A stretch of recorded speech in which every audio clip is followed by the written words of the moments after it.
남과 북이 70년 넘게 전쟁 상태에 있습니다. 엄연한 현실입니다. 어렵게 남북이 군사 대결을 크게 완화하는 조치를 한 게 불과 6년 전이었습니다. 그러나 이제 9.19 합의 파기로 과거보다 오히려 더 불안한 상태가 됐습니다. 한반도 상공, 군사분계선 상공에서의 충돌 가능성은 매우 커졌습니다.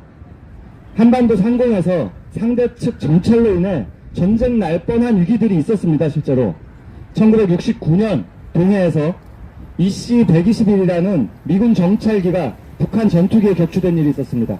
31명의 미군이 사망했습니다. 미 항공모함이 원산 앞바다까지 진주했습니다.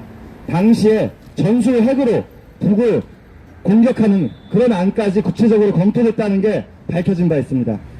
전쟁 문턱까지 갔었던 겁니다. 다행히 교전까지는 일어나지 않았습니다.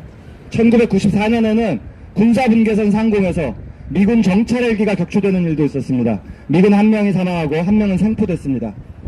미국이 조종사 실수로 국경을 넘었다고 인정하면서 포로를 송환하고 해결은 됐습니다. 이런 일들이 그저 몇십 년 전 옛날 일이 아닙니다. 작년 7월에 북한이 미국 비행기들이 계속 영공을 침범한다면서 미군 정찰기가 격추되는 충격적인 사건이 일어나지 않으리란 담보는 그 어디에도 없다, 이렇게 경고했습니다. 다행히 충돌까지 가진 않았습니다. 미국이 조금 물러선 것 같습니다. 그런데 그 바로 직후 작년 10월 신원식이 국방부 장관이 됐습니다. 신원식은 그 전부터 9.19 파기를 주장해왔습니다. 신원식이 장관이 되자마자 9.19 합의에서 특히 비행금지 구역을 정한 조항, 이것의 효력 정지를 집요하게 추구했습니다. 이게 정말 멍청한 짓입니다.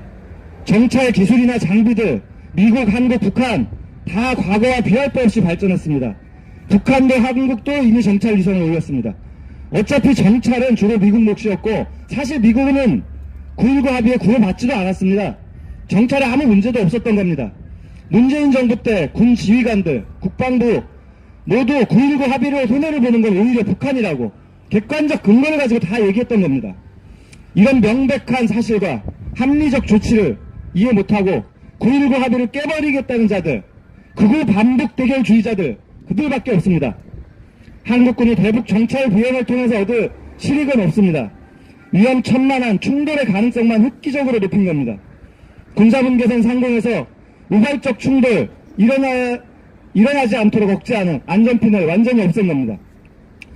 윤석열 정부는 정말로 뭘 하고 싶은 겁니까?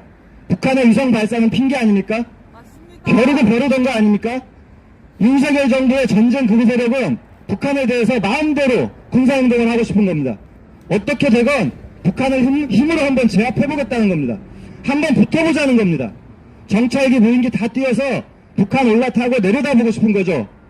국익과 안보 상관없습니다.